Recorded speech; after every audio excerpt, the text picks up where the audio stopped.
Hey guys, and welcome to another brand new video. In this video, we're going to be doing a little bit of a deep dive and giving my thoughts and opinions on the Horizon Forbidden West that literally just came out today. So this will be my very first initial impression, very first initial review. I'm going to showcase up some gameplay for the self if you guys want to see the game, and overall give you guys my good, my bad, the ugly, and everything on in between. But I do want to go give you guys the really quick, before you want to sit through an entire review. Number one, I do want to say, I do heavily recommend it from at least my very first initial impression. If you guys have a PS4 or PS5, this is a must buy, must own. And as well, if you guys are interested in buying the game, make sure you guys do go buy the PlayStation 4 version almost regardless, because even on a PlayStation 5, if you guys go and buy the PS4 Digital Edition, you basically do have a free PS5 digital upgrade. So either way, you're saving $10, and whenever you go buy it and select on your PS5, you basically just go and select the PS5 download instead of the PS4, and with that, you basically get to go and save $10. Make sure you guys just do it on the website, and it's probably one of the easiest $10 you guys can go and save for about 1 minute worth of work. It also does I believe, work for PS4 disc editions.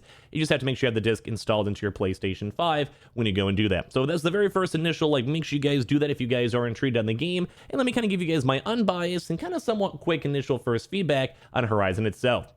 As well, if any of you guys are brand new, make sure you guys are subscribed with the notifications on. As well, for the brand new PlayStation 5 giveaway going on the channel itself. Amazon links down below for the PS5 disc digital console controller. Same with the Samsung SSDs currently on sale down below. The Twitter and Twitch stream, we're actually up on Twitch. We'll probably be doing a brand new, fresh, actual playthrough of it. And as well, the Weeble, Coinbase, and all the other various links down below. So if you guys just want to go and see my more initial impressions and first feedbacks on this, I'm going to give you guys a little bit of a quick rundown to this, and also make sure to shout out over here to MK Ice too as well. So let's go and dive into the actual video itself. So for this, I'm going to be showing up a little bit of the Horizon gameplay and kind of give you guys the very first initial impressions and everything when it comes to the game. Now, first and foremost, as you guys can probably go and tell, comparing this a lot to the initial Horizon game that came out a few years ago, the overall world and atmosphere, phenomenal. That's why I have a really big recommendation on it, because the audio, great. The world, great. The foliage, great. The amount of just in-depthness in the world, the coloring, the vibrancy of everything, it is phenomenal.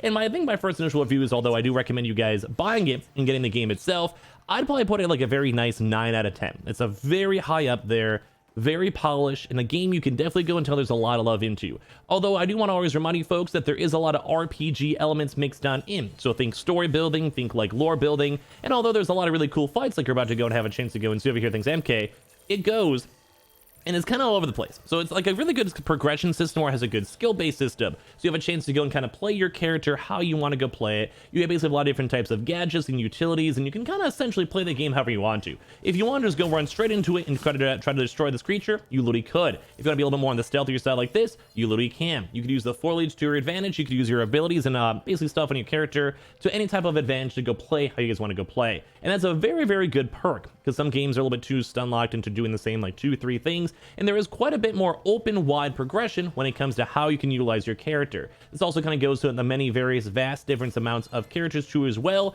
which is even higher in comparison from the very first game. So at least that does kind of let everyone kind of have a chance to go and have a different gameplay loop and try different types of gameplay, etc., and also different types of combat, which I think that's a big thing when it comes to these games, is you just don't want to be bored. You don't want to be wasting your time, and you also want to be repetitive, doing the same exact thing over and over and over again in the very vast and very different environments. And basically, as you can see, how you can basically move around anywhere. There's a bunch of different paths you can go, left, right, front, and center. It just kind of makes the game a little bit more in-depth, a little bit more fun as well. Plus, as I mentioned too, with the RPG system, it kind of gives you guys a little more options to play how you guys want to go play. And then in combination with the really good audio system, really good movement system, and on top of that, the PlayStation 5 control system, so think the haptic feedback and basically adaptive triggers, definitely makes the game feel very, very immersive. Everything about it kind of gets you deep and dive into the character itself, and even say trying to go pull back a bow with your actual character, the PlayStation 5 controller has a lot of stress into it that basically makes you feel like you're inside the game, playing the game as you're playing it, which I think is awesome. So basically Sony and basically Guerrilla did a fantastic job in the combination of that to make the game feel like you're actually in it. Although the one kind of big thing is that when it comes to RPG games, the world building can slog a little bit.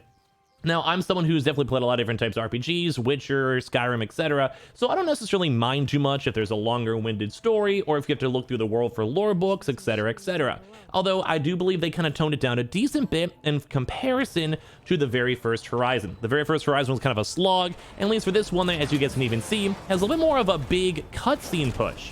So we have this dramatic cutscene. You see things getting destroyed. You see rocks and rubbles and everything, the zoom-ins, and all this as the world is just falling apart. And I love seeing this because it definitely makes the cutscenes in the world and everything seem more alive as we're seeing this up in the background. So this is one kind of major improvement we saw from the first Horizon to this one, where it's quicker, it's more subtle. You know what you're seeing, you know when you see what the world's changing, and it just makes everything a little bit easier. Although one kind of big kind of feedback on that on the RPG side is it does kind of push a little bit more on the linear and not as open world side, which is okay, I would say.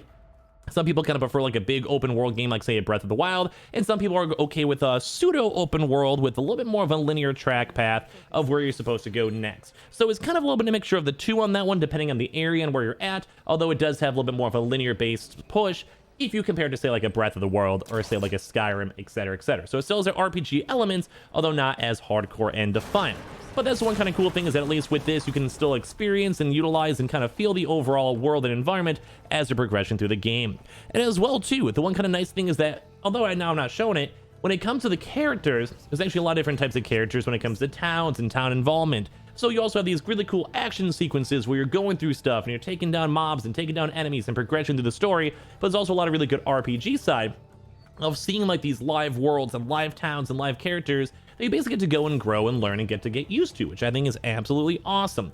And one of the kind of bigger things too is for RPGs is you want to care about the characters. And now that is kind of also a good and bad, because sometimes in the very first game they kind of pushed up a little bit more on the backside lore on like what to go and show, how to like what they want to show in the first place. They're kind of a little bit more I guess in the backstory when it comes to it. So that is okay. It is the second game. You kind of want to catch people up. You kind of want to have like, you know, a little bit of a backdrop for it in case you just don't know what's going on, or you guys maybe watch on YouTube and see like the history of Horizon videos. I know some folks do that before the second sequel usually comes out for a lot of games, but at least there is a nice little lore. There's a good reason to care about the characters, and as well, it does make the world feel more alive. Although, as I mentioned, some people don't necessarily like the RPG slog. They'd rather maybe just go play the game and have fun and like fight some robots, which I can totally understand. It kind of depends on your preference when it comes to the game itself. Although there is a nice little balance between the two.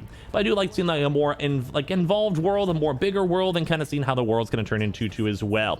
Now, like I said, sometimes it can be a little bit too more on the linear side. It really is up to the person, as I've kind of been talking about and rambling about this. So it's kind of up to you guys as well. Now, on top of this too, some other big things is the game runs phenomenally, especially on the PS5. The PS5 itself has a really good performance mode, and there's a few other various modes, and I probably just more so recommend the performance mode. But as well on top of that, the PS4 version still has a phenomenal system, although it's not as in-depth with, say, like ray tracing, shadows, water textures, hair, like various like foliage details, particle effects. It still looks phenomenal, especially for running on such old, outdated software. So even the PS4, although I myself would probably prefer you guys just wait for a PS5, thankfully if you guys buy for the PS4 version, as I mentioned, there is a free PlayStation 5 digital update. And of course, too, as well, story. It's not the best, it's not the most engaging, crazy story, you know, out there, but I would say it's like worth watching, worth listening to. You kind of get involved in the world, you want to know the lore, and same thing as I mentioned too before, the characters on top of that. So everything so far of my first initial impressions off of Horizon. Gameplay, very smooth. Also in terms of frames and performance, extremely good. PS4 could slog a little bit, which is not the best. Can kind of go over the way. When it comes to story and lore, phenomenal, although can slog a little bit at times. When it comes to combat and animations and cutscenes, as you guys can see in the background, phenomenal. And overall, it's probably one of the nicest looking games we've seen in a very long time. And as well, when it comes to just the overall game flow, everything with it, game-breaking bugs, all that type of stuff is very minimal. It's a very polished, good game that I don't think many people will be disappointed on unless they just don't enjoy this genre of game or just enjoying the characters in the first place. I think the game is phenomenal. I think the game is awesome. I think it's really worth the buy, and especially for the PlayStation 5, I think it's a very good utilization of how good the console can be ran, how good the console and controller can be utilized, and on top of that, adaptive triggers and other various things are always very nifty to go and see, especially because we don't have as many games out there that fully utilize them so far. RPG elements could be always a little bit more in-depth, especially come from, say, like an MMO, but for a single-player game, the amount of choices and changes you get from the gameplay itself is just, I would say, pretty good. So I'm going to give you guys, at least for me, I don't want to go too into it. This is kind of more my initial first impressions, but it's definitely a huge improvement in comparison to the very first Horizon game. Everything on graphics, everything on lore, everything on story, everything on pretty much everything for the game itself, bosses, cutscenes, and all of that, I think is a major big step up, and I hope a lot of you guys will go picking on up and enjoy the game itself. So make sure you guys are subscribed with the notifications on. Definitely go give me your feedback and thoughts down below, and as well, let me know if you guys checked out the game, if you guys enjoyed the game, if you guys hated the game, whatever it is, leave your comments down below. As well, make sure you guys are subscribed with the notifications on, as well for the brand new PlayStation 5 giveaway. Amazon links down below for the PS5 disc, digital console controller, Twitter and Twitch stream as well, link down below. Sign up for Weeble, deposit $1, and of course, too, as well. Appreciate you guys all so much for watching. Thank you, MK, too, as well. MK Ice and Fire for the gameplay. Well, that link down below, and I appreciate you guys all so much for everything. Love you guys.